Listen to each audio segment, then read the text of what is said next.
پہلی تکبیر میں ہاتھ باندھ لیا آپ نے اور ثنا پڑھیں. یہ جو دوسری تکبیر اب ہونے جا رہی ہے، تو آج آپ کو یہ پورا ٹوٹل کمپلیٹ کر لینا ہے تاکہ عید کی نماز میں وہ کسی اور کو آپ نہ دیکھیں کہ کیسا کس طرح سے وہ ہاتھ اٹھا رہا باندھ رہا ہے. السلام علیکم ورحمۃ اللہ تعالی وبرکاتہ. امید ہے آپ تمامی حضرات بخیر و عافیت ہوں گے. عید کا دن آنے والا ہے، اس سے پہلے ہم لوگوں کے لیے ضروری ہے کہ عید کے مسائل جان لیں. تو آئیے عید کے تعلق سے میں کچھ چیزیں آپ کے بیچ میں رکھتا ہوں اور آپ سے گزارش ہے کہ ان چیزوں کو دوسروں تک پہنچائیں تاکہ جنہیں معلومات نہیں ہیں انہیں بھی عید سے پہلے ان چیزوں کے بارے میں جانکاری ہو جائے. سب سے پہلے یہاں سے شروع کرنا مناسب سمجھتا ہوں کہ عید کی نماز واجب ہے. عید کی نماز واجب ہے، لیکن یہ سب کے اوپر واجب نہیں ہے. عید کی نماز اسی کے اوپر واجب ہے جس کے اوپر جمعہ کی نماز واجب ہے. یہ بالکل آسان سا قاعدہ ہے، آپ کو یہ یاد رکھنا ہے کہ عید کی نماز اسی کے اوپر واجب ہے جس کے اوپر جمعہ کی نماز واجب ہے. لیکن کچھ فرق ہیں. وہ کیا فرق ہے؟ ایک ایک چیزوں کو میں آپ کے بیچ میں رکھتا ہوں. پہلا فرق یہ ہے کہ جمعہ میں خطبہ شرط ہے. آپ دیکھے ہوں گے کہ جمعہ کی نماز سے پہلے امام صاحب ممبر پہ بیٹھ جاتے ہیں، اس کے بعد خطبہ دیتے ہیں. 2 خطبہ ہوتا ہے. یہ جو خطبہ ہے جمعہ میں یہ شرط ہے، لیکن عید کی نماز میں، بقرعید کی نماز میں خطبہ شرط نہیں ہے بلکہ سنت ہے. تو پہلا فرق تو یہ ہوا کہ خطبہ عیدین میں سنت ہے، جمعہ میں شرط ہے. دوسرا فرق یہ ہے کہ جمعہ کا جو خطبہ ہوتا ہے وہ نماز سے پہلے ہوتا ہے اور عیدین کا جو خطبہ ہوتا ہے وہ نماز کے بعد ہوتا ہے. تیسرا فرق یہ ہے کہ جمعہ میں اذان اور اقامت ہے، لیکن عیدین میں اذان اور اقامت نہیں ہے. یہ مختصر سے آپ لوگوں کے بیچ میں نے فرق رکھے ہیں. اب آئیے آگے بڑھتے ہیں کہ عید کے دن کون سے کام ہمیں کرنا چاہیے اور کون سے کام ہمیں نہیں کرنا چاہیے. اس میں بھی لوگ الجھے رہتے ہیں. تو عید سے پہلے یہ چیز آپ کو پھیلانا ہے، خود بھی عمل کرنا ہے اور دوسروں کو بھی عمل کرانا ہے کہ عید کے دن کیا کیا چیزیں ہمارے لیے، آپ کے لیے مستحب ہیں. سب سے پہلا کام ہے حجامت بنوانا. حجامت بنوانے کا مطلب یہ ہے کہ آپ کے اگر بال بڑھے ہوئے ہیں، غیر مہذب طریقے سے ہو گئے ہیں، تو اسے آپ بہتر بنا لیں، کیونکہ عید کا دن آنے والا ہے، خوشی کا دن آنے والا ہے. اگر آپ کی مونچھیں بے ڈھنگا ہو گئی ہیں تو اسے بہتر بنانا ہے، لیکن داڑھی آپ کو نہیں کاٹنا ہے، تراشنا نہیں ہے. حجامت بنوانے میں یہ نہیں ہے. آپ کو آپ کے بال تراشوانے ہیں، آپ کے مونچھیں بہتر بنوانے ہیں، یہ کرنا ہے، یہ مستحب ہے. اور دوسری چیز ناخن تراشوانا، خود بھی آپ کاٹیں یا دوسروں سے کسی سے اگر کٹوانا چاہے ناخن تو یہ آپ کر لیں، یہ مستحب طریقہ ہے.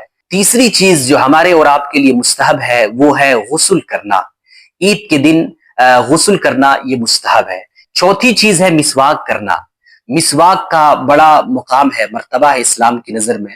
اس لیے ہمیں اور آپ کو چاہیے کہ عید کے دن، عید کی نماز سے پہلے ضرور مسواک کر لیں. یا تو وضو سے پہلے کر لیجئے یا غسل سے پہلے کر لیجئے، لیکن عید کے دن ضرور کریں. یہ مستحب عمل ہے. اور پیارے آقا صلی اللہ علیہ وسلم کی حدیث پاک بھی ہے، صحیح ستہ کی حدیث ہے کہ اگر میری امت کے اوپر بوجھ نہ ہوتا تو ہر نماز سے پہلے مسواک کو ضروری کر دیتا.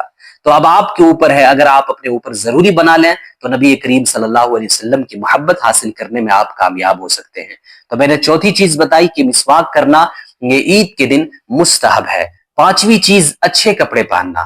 اگر نیا ہے تو نیا پہن لیں، اگر نیا نہیں ہے تو دھلا ہوا ہونا چاہیے، یہ مستحب ہے. چھٹی چیز ہے انگوٹھی پہننا. انگوٹھی مردوں کے لیے 4.5 ماشے کی اجازت ہے، وہ بھی چاندی کی ہونی چاہیے. تانبا، پیتل، لوہا، سونا وغیرہ کی اگر انگوٹھی پہنیں گے تو اس سے پھر آپ کی نماز ہی نہیں ہوگی. آپ اگر انگوٹھی پہنیں تو وہ چاندی کی انگوٹھی ہونا چاہیے اور وہ بھی صرف 4.5 ماشے سے کم ہونا چاہیے، تو پھر آپ کے لیے یہ جائز ہے. تو عید کے دن مستحب ہے کہ اگر آپ انگوٹھی پہن لیں تو جو میں نے ابھی آپ کو مقدار بتائی ہے اس مقدار میں پہن کے آپ عیدگاہ جائیں تو یہ آپ کے لیے مستحب عمل ہوگا. 7ویں چیز آپ یاد رکھیں، 7ویں چیز خوشبو لگانا عید کے دن مستحب ہے. خوشبو لگانا یہ عید کے دن مستحب ہے. خوشبو سے دماغ تیز ہوتا ہے. امام شافعی فرماتے ہیں خوشبو سے عقل تیز ہوتی ہے. تو خوشبو اگر عید کے دن آپ لگاتے ہیں تو یہ مستحب عمل ہے. 8ویں چیز صبح کی نماز محلے کی مسجد میں پڑھنا یہ مستحب ہے. اور یہاں ایک چیز میں بتاتا چلوں کہ عید کے دن بہت سارے لوگ فجر کی نماز نہیں پڑھتے ہیں. اگر آپ مومن ہے، اگر آپ نبی کریم صلی اللہ علیہ وسلم کا کلمہ پڑھتے ہیں اور اللہ سے خیر کی امید ہے تو عید کے دن کبھی بھی فجر کی نماز نہ چھوٹنی پائے. آپ ضرور عید کے دن نماز پڑھیں، اور مستحب یہ ہے کہ جس محلے میں آپ رہتے ہیں اس محلے کی مسجد میں جماعت کے ساتھ نماز پڑھنا، صبح کی نماز، فجر کی نماز، یہ مستحب ہے۔ 9ویں چیز ہے عیدگاہ جلد چلا جانا۔ عام طور پہ لوگ کیا کرتے ہیں، اگر 8:30 بجے کا اعلان کیا گیا ہے یا 7:30 بجے کا اعلان کیا گیا ہے تو 7:15 میں یا 7 بجے پہنچتے ہیں، لیکن یاد رکھنا ہے آپ کو مستحب عمل جو عید کے دن ہے وہ جلدی چلا جانا ہے۔ یعنی اگر 7:30 بجے اعلان کیا گیا ہے تو آپ 6:30 بجے تک پہنچ جائیں، جتنی جلدی ہو سکے آپ عیدگاہ پہنچ جائیں، اس لیے کہ وہاں آپ انعام لینے کے لیے جا رہے ہیں۔ تو یہ میں نے 9ویں چیز آپ کے بیچ میں رکھی کہ عیدگاہ جلد چلا جانا یہ عید کے دن مستحب کام ہے۔ 10واں جو کام ہے وہ ہے نماز سے پہلے صدقہ فطر ادا کرنا۔ حالانکہ رمضان میں لوگ صدقہ فطر ادا کر دیتے ہیں، لیکن ماہ رمضان میں اگر صدقہ فطر نہیں ادا کر پائے ہیں تو عید سے پہلے صدقہ فطر ادا کرنا یہ مستحب کام ہے۔ 11ویں چیز ہے عید کے دن پیدل جانا۔ اگر آپ پیدل جا سکتے ہیں، گھر قریب ہے تو پیدل جانا یہ مستحب ہے، لیکن بہت زیادہ دور ہے تو بائک وغیرہ سے بھی، گاڑی وغیرہ سے بھی جا سکتے ہیں، لیکن بہتر یہی ہے کہ ویسی صورت میں بھی اگر آپ سے ہو سکے تو ضرور پیدل چلیں، اس لیے کہ عید کے دن پیدل جانا یہ ہمارے نبی صلی اللہ علیہ وسلم کی سنت ہے، یہ مستحب عمل ہے۔ 12ویں چیز ایک راستے سے جانا اور دوسرے راستے سے آنا، یہ عید کے دن مستحب کام ہے۔ ایک راستے سے ہمارے آقا جاتے تھے صلی اللہ تعالی علیہ وسلم اور دوسرے راستے سے آتے تھے، اس لیے ہم لوگوں کے لیے یہ مستحب ہو گیا ہے کہ ایک راستے سے جائیں دوسرے راستے سے آئیں، یہ عید کے دن مستحب کام ہے۔ 13ویں چیز ہے عید کی نماز میں جانے سے پہلے کچھ کھجوریں کھا لیں، اور وہ بھی کھجوریں کیسے کھائیں، آپ تاک کھجوریں کھائیں۔ مثال کے طور پر 3 کھجور کھا لیں، 5 کھجور کھا لیں، 7 کھجور کھا لیں، 11 کھجور کھا لیں، 9 کھجور کھا لیں، تاک کھجوریں کھائیں تو یہ مستحب ہے۔ اگر کھجور نہ مل سکے تو کوئی بھی میٹھی چیز، آپ سویا وغیرہ گھر میں جو بنتی ہے، لچھا وغیرہ میٹھی چیزیں جو ہوتی ہیں وہ بھی آپ کھا کے عید کے لیے جا سکتے ہیں، یہ مستحب عمل آپ کا ہو جائے گا۔ 14ویں چیز ہے آپس میں مبارکبادی پیش کرنا، ایک دوسرے کو مبارکباد دینا، کیونکہ مبارکبادی یہ ایک طرح سے دعا ہے، تو ایک دوسرے کو دعاؤں سے نوازنا یہ اچھا کام ہے۔ ساتھ میں آپ کو یہ کرنا ہے کہ تکبیر جو پڑھنا ہے وہ تکبیر عید کے موقع سے دھیرے دھیرے پڑھنا ہے، بقرعید کے موقع سے زور سے پڑھنا ہے آپ کو، اور عید کے موقع سے آہستہ آہستہ آپ کو تکبیر پڑھتے ہوئے عیدگاہ کی طرف جانا ہے۔ اب آئیے بات کرتے ہیں عید کی نماز کیسے ادا کریں گے۔ سب سے بڑا مسئلہ تو یہی رہتا ہے، مین مسئلہ ہے عید کی نماز کا جو ہمارے اور آپ کے اوپر واجب ہے، اس کا آئیے طریقہ جانتے ہیں۔ آپ کو میں نے بتایا گھر سے لے کر کے عیدگاہ تک پہنچنے کا طریقہ کیا ہے، مستحب کام وہ آپ کر کے عیدگاہ پہنچیں گے۔ عیدگاہ پہنچنے کے بعد ہر ایک عیدگاہ میں الگ الگ دستور ہوتا ہے، کہیں چندہ ہو رہا ہے تو کہیں نعت خوانی ہوتی ہے، کہیں تقریر ہوتی ہے، وہ سب کے بعد جو عید کی نماز پڑھنے کی باری جو آتی ہے اب وہاں سے مسئلہ پھنستا ہے۔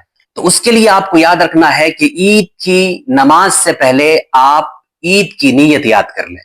حالانکہ نیت کہتے ہیں ارادت القلب ہی النیہ، جو دل کا ارادہ ہے، آپ عیدگاہ پہنچ گئے یہی آپ کے لیے نیت ہے، لیکن زبان سے کہہ لینا یہ زیادہ بہتر ہے، یہ مستحب ہے، یہ افضل ہے۔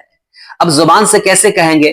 اگر آپ اردو میں کہتے ہیں تو اس طور پر کہیں گے نیت کی میں نے 2 رکعت نماز عید الفطر کی واجب 6 زائد تکبیروں کے ساتھ، واسطے اللہ تعالیٰ کے، پیچھے اس امام کے، منہ میرا کعبہ شریف کی طرف، اللہ اکبر۔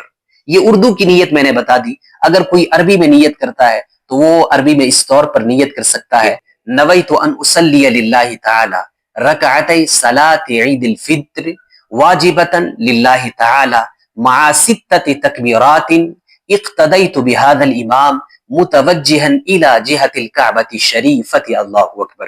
حالانکہ نیت ہر جگہ پہ ہر ایک کتابوں میں الگ الگ ہو سکتی ہے، کیونکہ نیت یہ مستحب کام ہے، بہتر ہے، افضل ہے، اسی لیے الگ الگ طور طریقے سے آپ کو جس طرح سے بھی نیت آتی ہو ویسے بھی آپ کر سکتے ہیں۔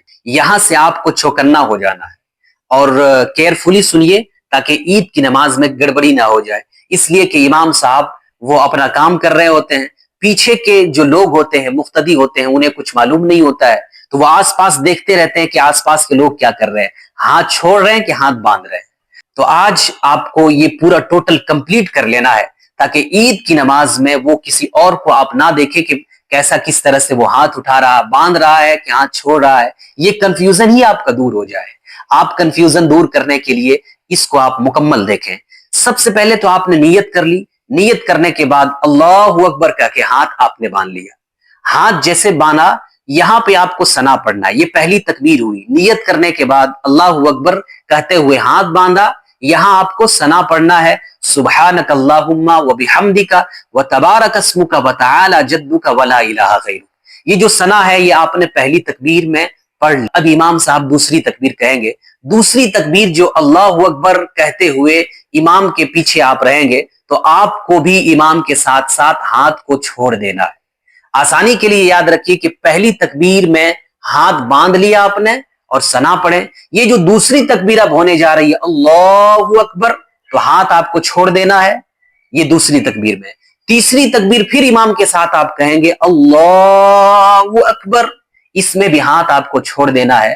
اب جو چوتھی تکبیر ہو رہی ہے اس کو امام کے ساتھ آپ کہیں گے اللہ اکبر, اور اس میں آپ کو ہاتھ باندھ لینا ہے. آسانی کے لیے آپ کو یہ یاد رکھنا ہے کہ پہلی رکعت میں آپ نے 4 تکبیریں کہیں. پہلی تکبیر میں آپ نے ثنا پڑھا, ہاتھ باندھ کر ثنا پڑھا. اس کے بعد ایک تکبیر کہیں گے, اس میں ہاتھ چھوڑ دینا ہے. اس کے بعد اور ایک تکبیر ہے, اس میں بھی ہاتھ چھوڑ دینا ہے.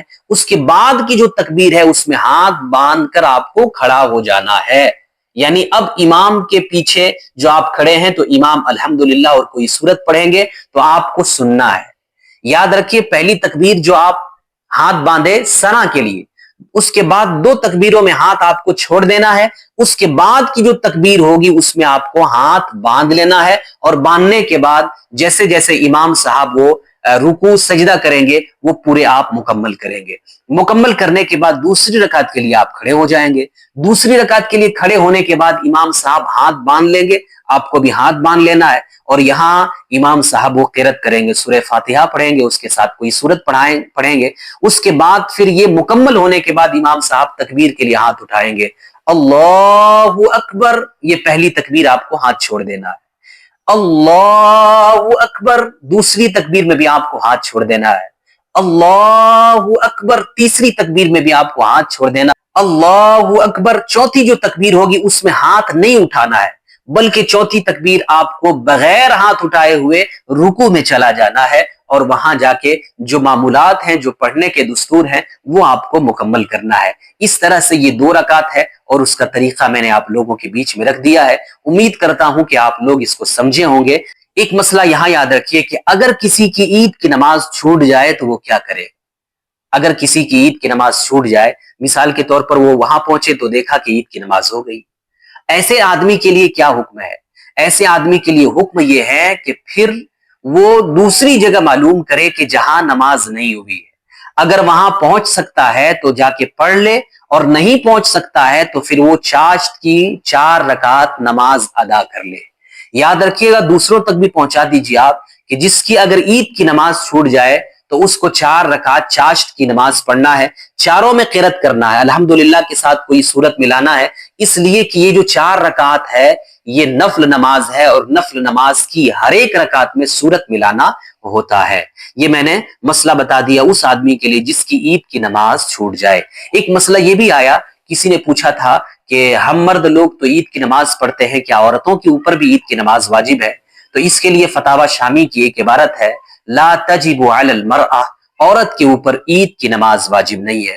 اور میں نے شروع میں آپ کو ایک قاعدہ بتایا تھا کہ عید کی نماز انہی کے اوپر واجب ہے جس کے اوپر جمعہ کی نماز واجب ہے. تو ہمارے یہاں عورتوں کے اوپر جمعہ کی نماز واجب نہیں ہے, اس لیے عورتوں کے اوپر عید کی نماز واجب نہیں ہے. اللہ تعالی ہم لوگوں کو ہر ایک مسائل سمجھنے اور اس پر عمل کرنے کی مکمل توفیق عطا فرمائے. وآخر دعوانا الحمدللہ رب العالمین, والسلام علیکم ورحمۃ اللہ وبرکاتہ.